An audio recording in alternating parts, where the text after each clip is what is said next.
Hello, everybody, and welcome to the Artist on Purpose podcast. I have the great pleasure to have Dan England with me.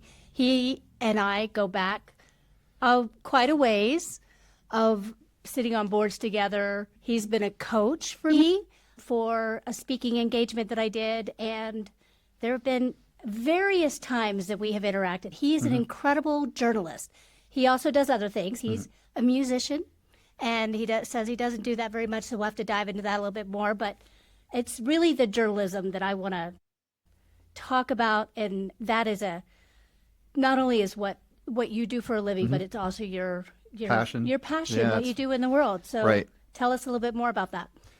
So I remember being in fifth grade and writing a story about George Brett, who was this baseball player for the Royals. We were supposed to write about somebody I guess, sort of worshipped as a kid, and so I was a kid, so you like sports.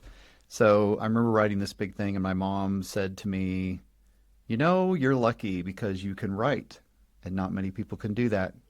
And that always stuck with me. I feel like we're put on this earth to do, maybe a handful of things, and we should. So if we're picked for something like that, we need to pay attention to it. And I guess take it really seriously. And so I remember being in kindergarten and being able to read when I was 4 years old and writing a report on Mexico and doing all these things. And so I felt like I was sort of born to do it in a lot of ways. So That's cool. So did you get A's on all of your papers all through school? there were some of them that I just floated by, or I did them at 3 a.m. So Right. No, not always, but yeah, it was something that I always really loved to do. And so I remember I just wanted to write. I didn't really know what I wanted to do. And I thought back then that writing books was sort of risky. And I remember walking into a journalism class in my high school, and it was the school newspaper. And I instantly knew that was what I was going to do, because it was a steady job. But it was also a way for me to meet people, and I'm a very, very strong introvert, so that's hard for me. It would expose me to a lot of different things, and I also just liked the rush of a really good story. Right. So you felt like you landed in your tribe, like literally. Yeah, I mean, I feel very, very lucky to be able to do what I love to do for a living and feel like I was born to do for a living. I think that's a real privilege. I think you probably can relate to that. Yes. And I don't feel like many people get that opportunity. I think it's a gift, and I don't and I agree with you. I don't think it lands on everybody's head like, ta-da, there I am. I've finally figured out what I want to be when I grow up. Right. You thankfully knew when you were really young. Right. Yeah, it didn't hit me until I was much older. So Okay. When I was a junior in high school, and so I've always been lucky. I never really wavered from that. Unfortunately, in some ways, because being a writer is hard. The pay is not very high. Right. The hours can be weird. You can accept and just have to take a lot of criticism. But I have always felt like it's worth it. And I've always felt like, especially Greeley or, towns like this are much kinder than people probably realize or understand, even with all the negative things that journalists, have been absorbing these days from our president, even, or I guess I should say especially. I feel like people have always been really kind to me, and even when I am criticized, I feel like for the most part it's been in a kind and understanding way. So yeah, well, I think when I read your pieces, I do come at it from probably a biased standpoint. Yeah. I see your name on an article, and I'm automatically like, I'm going to read the whole thing from top to bottom. That's nice. And it is. I'll just tell you that it always makes me want to read it, because I know it's going to be well written, it's going to be well informed, and it's going to be interesting. It's going to be compelling enough to keep me engaged all the way to the end. So you do have a gift. I definitely. Well, it's really nice to hear that. I really, anybody who takes the time to read my stuff, I think is a gift. Yeah. So well, I really appreciate I'm sure that. I don't read all of it. I'm sure I don't there's expect you way to. more than I actually get exposed to. But yes, when I do see it, I love it. Right. I write about a lot of different things, so I wouldn't expect you to want to read a story about my ultra running or something like that. Right. Yeah. So yeah, talk a little bit about that. You're a runner, and you don't just run because somebody's chasing you. You actually run for pleasure and for joy, right? So When I was 13 or 14 years old, we would go to Estes Park. And when I say we, my family, right? My parents would take us to Estes Park every year. I grew up in Kansas, the Kansas City area. Okay. And my dad fell in love with climbing mountains in Rocky Mountain National Park. And I watched him do this. I remember him coming home one day, and like I said, I think it was 13 or 14, and he said he just had this look in his eyes, and it was like he was on crack or cocaine, even though I didn't know what that was back then. And I remember looking at that and going, man, that's got to be, there must be something to that. And looking at the mountains around me and thinking, all right, we're here as a privilege, as a reason for being here. I think we're lucky, and I think I should take advantage of that. And so I just started going out with my dad and hiking, and then we see Long's Peak every day. I was on the top of that mountain at 14. My dad took me up. And so this is actually going to where. So we would come back every year and just climb mountains. And it was something that I think, again, we're talking about, being privileged and being lucky. It was a way for me to bond with my dad and spend time with him. Yeah. I'm not sure what we would have had if we didn't have that. Yeah, if you hadn't latched onto that. And is your dad still with us on Earth? He is. Okay. Yeah, he's 84. He doesn't climb mountains anymore. No, I imagined. But, so I did this for, 25 years. And when my kids were born, mountain climbing is dangerous. There have been a couple times when I probably honestly should have been killed, or I was very lucky to escape. And so I just said it didn't feel right to do it. To keep doing that with, and maybe having my kids grow up without a father. So I turned to running as a way to get out that competitive urge and to stay focused and fit. I'm not somebody who can just go to the gym and work out 3 times a week. I have to have something driving me to do that. Right.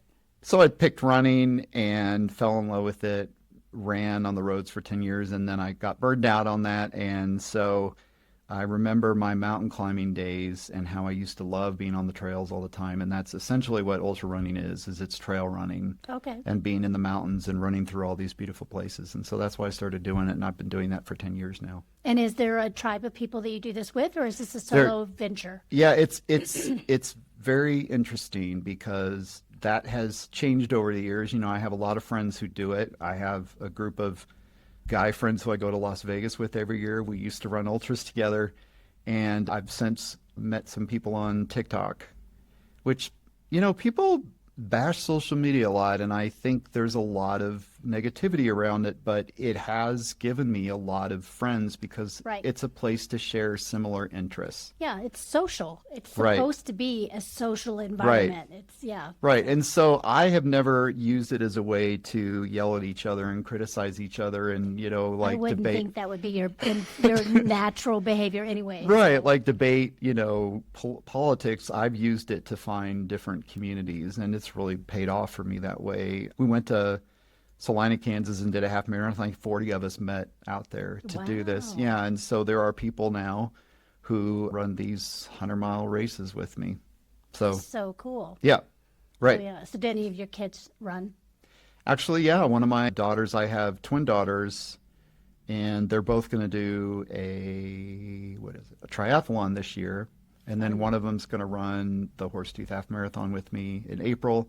They were all athletes, and I hope that maybe I had a little bit of influence with that. Jaden actually is my oldest son, and he swam, and he still swims too. Okay. So, yeah. So the triathlon, is that going to be in Windsor? Where is that going to be? It's in Loveland, and it's called Lake to Lake, and it's in late June. Okay. Yep. So it'll be somewhat warm. It won't be quite as... It won't be quite. It'll probably be honestly hot, especially with the way this winter's been. Yeah. Well, we don't know what winter looks like anymore. No, I here know. in Colorado. Not this year.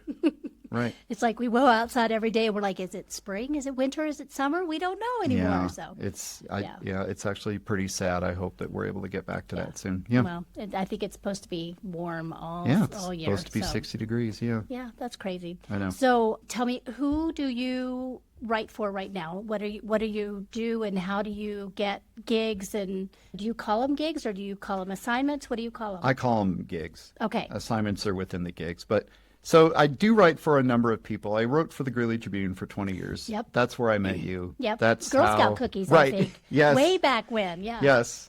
That's how a lot of people know me. Yeah. But the Tribune has a very skeleton staff now. It's just unfortunately, the nature of, local newspapers makes me very sad. I miss it very much. And I think the communities have honestly been hurt by that. I don't see as much cohesion as I used to. So I write for Colorado Sun, which is a nonprofit online newspaper. And it was started by people at the Denver Post who honestly just got tired of their staff being laid off all the time. So they started their own thing. And I like the nonprofit sort of model for newspapers. I think it's actually something that newspapers should have moved to 20 years ago. Okay. And so I write for them. I write for Outside Magazine, has a running website, and I write for them. There's a website called Ultra Signup, which ultramarathoners will know, and I'm not sure anybody else will really know, but it's a site where ultramarathoners go to sign up for all their races. Okay. Every race leads to that website, and so I'm writing for their editorial department.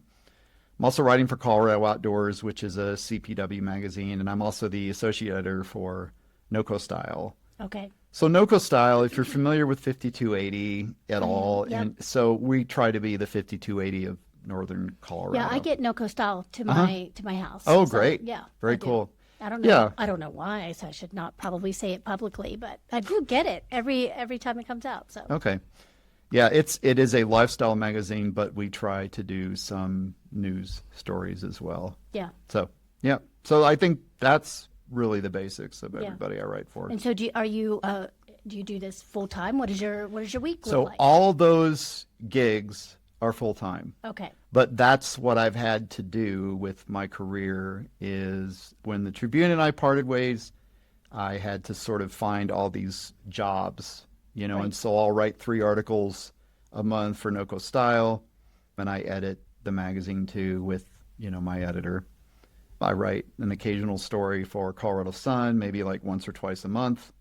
I'll do the same for, Colorado Outdoors, and I'll do the same for, like the Outside Magazine and Ultra Signup and things like that. So it is full time, but it's sort of like a jagged, scattered full time. Yeah, I'm familiar with that schedule. It is, Yeah, I'm sure you are. Full time, but it's not all the time. Right. Yeah. They talk about the gigging economy, and I like it. There's some disadvantages to it, obviously, including, pay and health insurance and things like that. But I have found it to be really good for, I can go run at 2 p.m. if I need to. Yeah. So I really appreciate it. Yeah. It's not for everybody. Yeah. It's not for everybody. And it does mean I have to work on weekends. I have to work tomorrow night because of the big Catalyst election, Cascadia thing coming up, so I'm covering that for Colorado Sun. But, it's okay. So are you going to be fed the election results as they come out, or are you just going to go to the Greeley Weld website? Well, that's how we all find out. We all find out at the same time. We all find out at the same time. So you don't have an insider trick on that? I think people think I'm like this wizard, who can just find out things and it's really just, honestly, a lot of it is just the same public information that everybody can use. Yeah, So, and just so everybody knows, this will be in the past when this comes out. Right. But we have a big Greeley election happening. Right. Tomorrow is the deadline to vote, and I didn't even I can't even say go vote. I can say go vote. You can. We in vote November, in the future. Go vote. Right. Yes. Exactly. Yeah. But it'll be interesting to see what happens with that because Right. It's been a contentious. Probably been the project. most contentious project we've ever had. Yeah, in Greeley, which I I agree. guess we should expect that because it's probably the biggest project we've ever had. But yeah, right. Yeah, it's pretty crazy. So it's been fun. So we're all talking about Right. it right now. As, Right. As the Right. trying to be big girls and boys about Right. it. So, Exactly. Yep. Yeah. So- pretty funny. Yeah. So what else do you have going on in your life that you love to do? So the ultra running takes up a lot of my time. Okay. I just as an example, last weekend I ran 15 miles on Saturday and 15 miles on Sunday. It's crazy. And that usually takes me 4 hours at a time. Okay. And then once I do that, I'm on the couch for an hour or two, just like trying to recover from Right. that, eating and whatever, hoping my dog doesn't, collapse. And Does so your dog go with you? she does. Oh, Yeah, wow. she is a healer. Okay. And her breed, I was reading, supposedly the ones who do the sheep herding. Yes, the border collie. Yeah, I mean, so she kind of is a border collie and heeler mix, and so her breed can run up to 100 miles a day, I guess. Wow. So Yeah, now, wow, did you right? adopt her specifically for that? I did. Yeah, okay. I adopted her because I wanted a running partner, and also because I knew that breed of dog wouldn't find someone like me very often. Right. You know, that I, you know, Oh, I that's know. so sweet. I know, like I didn't want, you know, I love golden retrievers, but a golden Yeah. retriever anybody can get, and they're going to be happy with everybody. But this breed of dog needs to be out and running every day and being exercised. And I thought, okay, I can do that. Yeah. And she's been absolutely wonderful. She's been the best dog I've ever owned. She's my best friend. She's done a trail marathon with me, and we're actually signed up to do a 50K together in May. Wow. Does she get to wear her own little bib and everything? She wears a vest that she keeps her treats and her poop bags in, Okay. and then we're going to pin a little number to her. Yeah, Oh, that is so cute. What is her name? Pepper. Pepper. Yep. Yep. Like Pepper picked up Right. whatever. Yeah. Whatever that rhyme was. Right. Pick a pepper, whatever. Never mind. Don't. We'll figure that out later. Exactly. Yeah. So that I do that a lot. I do like to play poker. I like to watch, you know, sports, and I love to, you know, just hang out with my kids and try to do fun stuff with them still, even Right. though they're in college now and don't necessarily want as much to do with dad. But I have figured out over the years that parenting never stops. Nope. And sometimes they need you even more, you know, later in life than they do when they're Yeah. younger. So Sometimes yeah. they just need you to be their backup. Right. They just need to know you're there. Right. And yeah, it's Right. I always tell everybody as my kids were growing up, I said I have one job: get them Mm-hmm. to 18 alive and with some skills, right? And but they didn't realize that I really knew it was more Mm-hmm. than that. They really thought that's what I thought parenting was. I was like, but that really is what the contract is. Once Mm-hmm. they're 18, they're adults, right? So they have to be able to launch at Right. some point and go do their thing. So yeah. So the other thing I like to do, I mean, I really love music. I went to a death metal show on Friday, and my wife is a jazz musician and sings, you know, piano and pop songs. She'll do a lot of solo piano with Okay. singing at, you know, maybe, I guess, Speakeasy or a place like that. We should interview her here on the Yeah, podcast. you should. Yeah. You really should, actually. She got her degree from UNC, which is a really fabulous music school. Very good music school. Yep. One of the best in the country. And so I like to go listen to her. We like to talk about music a lot or things like that. So did you play anything in I particular? did. I played trombone. Okay. In high school? In high school, Okay. in college even. I Okay. went to the University of Kansas and I played in their marching band and their basketball band and their jazz band. Music was almost a minor for me. I remember the advisor, you know, they go through your schedule and they're like, why the hell do you have all this music stuff? And I said, would you rather me doing that or going out to the bar and drinking? Right. And he said, well, as long as you're not doing both. And I'm like, well, I'm not doing both all the time. So it's either or. it's either or, right? And so music was a really great way for me to meet people, be in a tribe. That's important to me. You've Yeah. probably already gathered Yeah. that. And I just love the intricacy of it. And I think it speaks to me, honestly, way more than visual art or anything else. Yeah. In this I world. was a music education major in college. Oh, really? So, Very yes. cool. Yeah. That was so I know Yeah. about marching band.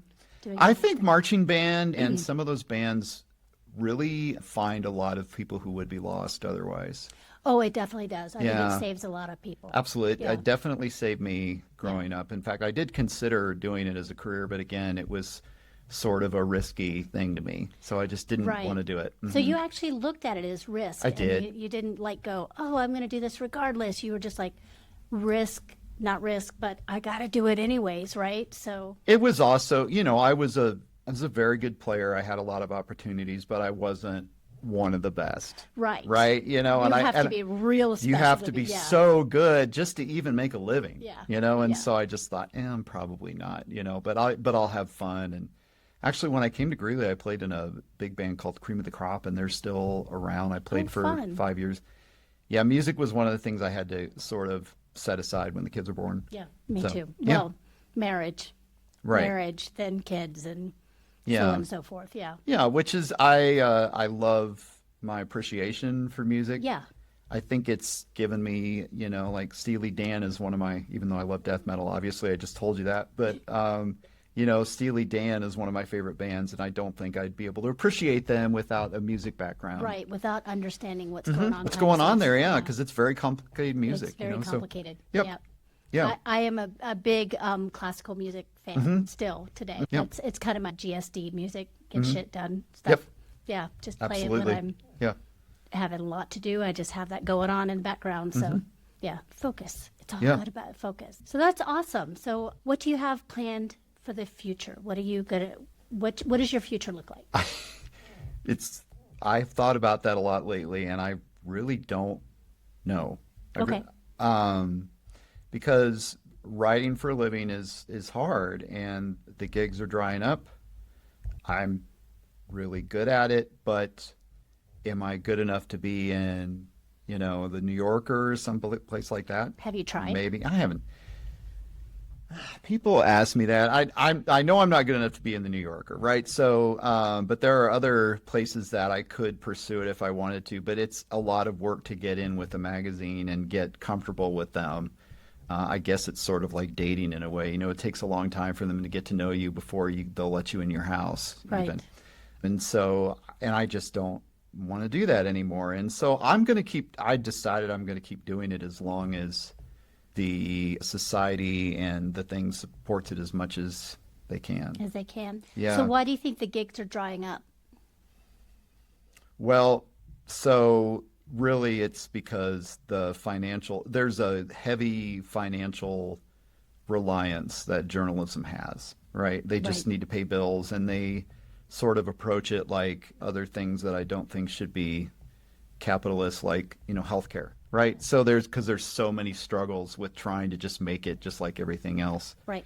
And so, they have to, and the only real way is to either sell subscriptions or sell ads. And that's why I think a nonprofit method might be better in some ways, because people could donate to it, or they could pay for, whatever they felt like, and maybe that would work better. I don't have many answers to it, but I do know that, and the lack of readership too, and I think that's because, newspapers have cut staff so much that it's hard for them to cover things in their community anymore. So the value isn't there. Yeah. So I understand why people, you just can't ask people just to support something out of the goodness of their heart all the People time. do. All the Right. time. Yeah, they do it. But Absolutely. And I mean, we're sitting in the Greeley Creative District's building, which was here because of a lot of kindness in people's hearts, right? Yes. But you can't just rely on that all the time. No, you have to give them it is not something. a good business model to rely on. Right. And so that's honestly the real issue, is that people are caring less about what's going on in their communities, or they would prefer to go, I don't know, on Facebook and argue about something instead of just reading about it and trying to form their own opinion. So, but it's just the financial realities are just really hard. I don't want to bash just people for not supporting it, because there are a lot of reasons why they don't. It's just the financial difficulties of it are pretty challenging. Are you finding, because you brought it up a little bit, but are you finding AI being a big contributor to I haven't. actual artist who can write and somebody who is just going to put in all their thoughts and then So Val and I talk about this a lot, because Val is as nervous about AI as I am, because Okay. Val, AI can also play music. they can? But and maybe I'm I don't know, sort of naive here, but I feel like you can tell a difference. Oh, I think you can. And so you can tell a difference when a computer is doing music and when a person is playing it. And I think you can tell a difference between an article that's written by a person and an article that's written by a computer. And I think people still value the personal writing. That's been my experience so far. I would be lying if I said I didn't worry about it. Right. But, I have to get my information by talking to people and still interviewing them and doing my own research. And then I'm not sure a computer really knows how to do that yet. That's true. They don't. So you have been a coach for Do Tell, and are you still a coach for Do Tell? So yeah, and Do Tell it's actually coming up in April, Yep. mid-April, so watch for it. You can go to the Greeley Creative District's website and look up the date and buy tickets. We're actually in the Moxie this year, Oh, fun. which is a new location for Yeah. us, so I think that's going to be really cool. I am still coaching Do Tell, and how that works is people just, send me their script. It's not necessarily a script in the way that we might think of other things as a script, but it is a kind of a script. That's what they plan to talk about, and I just help coach them put it together and organize it and write it in a way that 200 people will want to listen to it from beginning to end. Yep. And you were my coach Yeah, I was. It was really fun. 1 year. I don't even remember what year that was. I don't either. They all kind of run They together. do kind of run together, but yeah, that was a very fun and nerve-wracking experience. It is. Yeah. To just put it on the line. And so Do Tell, just so you know, is really about people telling their story. And what's the most interesting about it is most of these people do not do this in real life. They don't have the gift of gab and the ability to just get up on stage and say stuff. So it's artists. It's people that have made a difference in different people's lives, and we've been some incredible stories. So Yeah. have you done a Do Tell? I did. Oh, you did? I must have missed it. Well, it was 10 years ago. Oh, well, So, but I was there from the beginning. I bet I was back of house back then, because I was with the Greeley Creative District Board. okay. When Yeah, Do you Tell probably saw first- it. Yeah. I looked a lot different then. I didn't have the gray beard and all this other stuff that I have now. You look more distinguished these days. Right. yes. Distinguished Yeah. means old, essentially. Well- But it's true. In fact, I watched it to try to rehash some of what I was telling people. And yeah, it was a long, long time ago. But I lost my train of thought. This is when the editor can help us out here. But yeah, I think some of the personal stories are indicative of something that I like to say, which is everybody has a story. Yeah. And I think, some of them are about some really hard personal things that have happened to them. And then others are just, how they found inspiration in life. And so all the topics vary, but if you want to be inspired, you should go to the show. Yeah. It's pretty cool. Yeah, it really is. And it's funny when you say, that these people aren't professional, because it's very true. But even me, professional writer, had to go in front of an audience and speak. And it was completely different for me to do that instead of just sit at a computer and write. Right. So I'm able to block out the fact that maybe 100,000 people are going to read this. Right. And I don't think about things like that. But when you see 200 people in front of you watching you, it can be very nerve-wracking. Because there's actual give and take from the Right. of energy in the audience. Yeah. Well, and if you mess up or lose your train of thought, or But they're there with you. They're Yes. Yeah. That format is really forgiving. So. right. It's actually some of the audiences are some of the most kind audiences I've ever had. They're really rooting for you. They want you to do well, and they really do want to hear your story. Yeah. So they it's, do. It's a really great experience, and I think you had a great time doing it. Like I did. Yeah. I enjoyed what Yeah. I did. So Yeah. I have my journey that Right. I'm proud of, and yeah, it was good. So tell me your art, being a journalist. Yeah. What would you tell a new person Yeah. who is interested, or maybe Yeah. doesn't realize that there's actually a path there? What do you tell Right. that person? So I did teach at Laramie County Community College in Cheyenne, Wyoming for a while, and I still, will talk to classes. So I tell them two things. One, it's really hard and maybe you shouldn't go into it. But then right, isn't that awful? That's terrible. I know. But then I say, but if you still want to do it, there's a lot of value to it. And so the first thing I tell people is read. Yeah. Jazz musicians, when they're learning how to play, they listen to the greats, Miles Davis and John Coltrane and all these people, and they listen for hours and hours and hours. And when I go to these classes and I say, who are you reading? And people just stare at me blankly, I just shake my head like, I don't know how you expect to be a good writer unless you're writing. And so you don't have to read Dostoevsky and all these very complicated books. You don't have to read the Bible. You don't have to read, like the Spanish literature of the 1700s or whatever. Right. you don't have to read Pulitzer Prize winners. My favorite writer is Stephen King. Me too. That is Yeah. so weird. And I don't read him anymore because he's so. You should. Still good. Oh no, I know he is. But AC after children, my brain could not compartmentalize it anymore. Yeah. And Get it. Yeah. but he's the one author I've read way more of than any other. He's a brilliant writer. Brilliant. And very underrated in that sense because he writes about horror. And honestly, there's just sort of like what I call the Taylor Swift effect, where people just assume she sucks because everybody is in love with her, and it's quite the opposite. Right? She's very good. She's a legit, singer and pop artist. She's And businesswoman. Right, She's exactly. an incredible woman Right. too. So yeah. Right. I actually love her. This is one person I listen to in between all the death metal to sort of chill out a little bit every once in a while when I'm writing. But, so I think he's not only a brilliant writer, but it takes a lot of skill and energy to write a really good story that people want to read. Oh, yeah. And so I've learned a lot from him. I read The Stand probably 4 times. Yeah, it's so from good. front to back. I mean, Right. And then when it came out, the short story, do you remember that? Did you Yes. see that? Oh, yeah. Yeah, I watched that too. Oh, yeah. I didn't think it was as good as the book. Well, no, most things aren't as good No. as the book, right? In fact, my favorite book this year so far is Project Hail Mary. I just finished it. Didn't you Yeah, love it? I loved it. I wanted to make sure I read it before the movie came out. So I was amazed at how smart the writing was. I know, and we can't give too much away No. because she's in the middle of Oh, reading it. And how fun. She gets really mad at me if I talk about anything. I've already given Rocky away, but yeah, so Just the way that he presents these complicated scientific problems and then uses science to get out of them. yeah. It's not something that I could write about Oh, no. at all. No.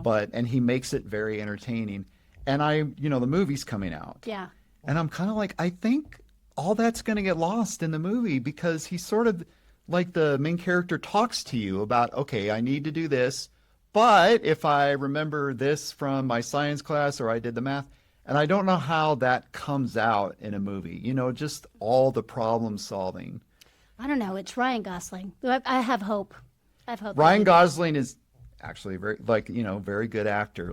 People assume because he's good looking that he's not. He's really great. And, So you're correlating. You look good, or everybody loves you, so therefore you should be good. Yeah. No, it's not true. Right. It isn't. Yeah. So those are the kinds of books I love to read, and I do think, again, Project Hail Mary is a very smart book, but it's a pop novel, right? Yeah. Yeah. But I think there's a lot to be gained from, just reading fun stuff. So if you want to read, you have to read, but you don't have to read the really complicated stuff. I like to read some of that sometimes. I've read some very thoughtful books lately. I really like a lot of them, but I also really like reading fun stuff, and both of them help me as a writer. Yeah. Well, I have to write. I read stuff that is not of this earth a lot, right? Yeah. So Right. fantasy, just things that are kind Right. of really stretching the imagination, just because the earth and what's happening on the earth right now, and we're not getting into Yeah. political, but Right. it's heavy for It is. a person like me. It is. Where I need to stay in a happy bubble all the time. So, Right. Yeah. I think it's okay to find a place to escape Yeah. some of it. So when we do need to tackle it, like maybe when we go to the voting booth to, vote on Catalyst or talk to somebody about, and, you are going to have the inevitable conversations about how do you feel about ICE in your community or things like that. Right. So you do have to be there sometimes. Yeah. But I think it's okay to also find a story that can take us to another place and help us maybe relax and honestly learn from it too. Yeah. And that's what you do is Yeah. create that escape, and it may be real stuff, but just Yeah. reading about it from a different Right. reading about it. Just read about it. That's really Right. I think Right.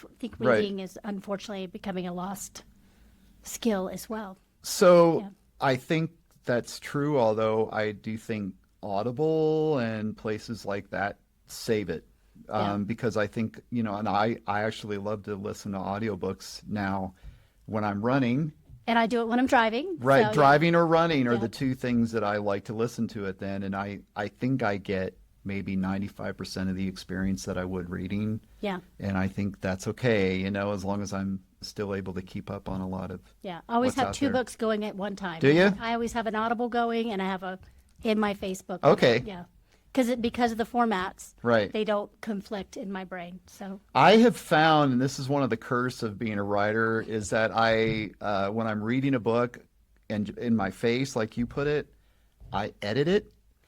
And I'm like, I just can't turn it off. And I really want to sometimes. And I'm like, no, but I'll look at a sentence and I'll say, why did he write it that way? Or I wouldn't have written it that way. Or, and it's sort of an unconscious thing. I really try hard not to be Not that to way, do that. but I just can't help it. I do that with balloons. Yeah, right. And so the audiobook, I don't do it. Yeah, because you're it's there and it's hearing- gone. Yeah, right. And you're hearing a story right. instead of reading a story. Right. It's not something where I'm looking at the written word and going, okay, just trying to dice it up or decipher it. It's more like it's there and it's gone, and then that's the end of it. So That's interesting. Yeah. So, I would say read, and then I would say, write every day, and whether that, I don't know if people blog anymore. That's something that I did a lot of. I blog a little bit for Yeah. my brother's shop, but Yeah. that's about it. But I don't, I Yeah. create the content, and then I have Yeah. AI help me. I think Reddit is a good place where you can, still write some good stuff, and I think people can respond to it, and you can you can find any topic, any book, any movie, any topic, any song on there, and you can either start your own or you can find a Reddit on there and write about it if you want to do that. And that's something else that I would encourage people to do every day if they want to be a writer. Right. So- But the big thing is, if you want to be a writer, write. Just do it. Read, Yeah. write, and Just do it. put it out there. And, we brought up Project Hail Mary. Andy Weir, who's now a very famous author, right? He wrote The Martian and self-published it because nobody would take it. And that was a great story, That was too. a great book, Yeah. right? And then it, of course, I do think good art finds a way to get into people's heads or into people's pockets somehow. That's not always true, but I think sometimes really great work will find a place. And so he was discovered because The Martian was so great and people bought his book, and then, finally corporate caught on to it. They're always behind.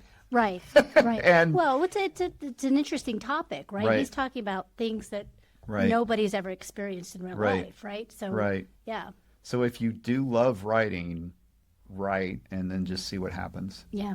Yeah. Start local, start Right. small.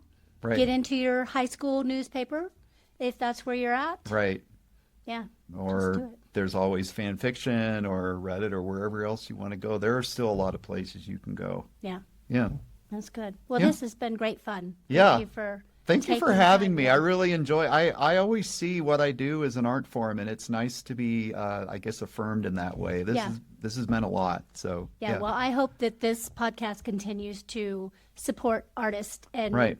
and uplifting. I've only had one conversation where somebody didn't actually think of themselves as an artist, but I saw them as an artist. So, so that was interesting as well. But I think art is in all of our lives, every day, Absolutely. everywhere. Right. And Right. We need to be celebrated. Right. So Absolutely. I get to celebrate you today. Well, So, thank you. Yeah, you're welcome. All right. Awesome. Thank you for your time. Okay, you bet. Okay. Bye. Bye, Bye. everybody.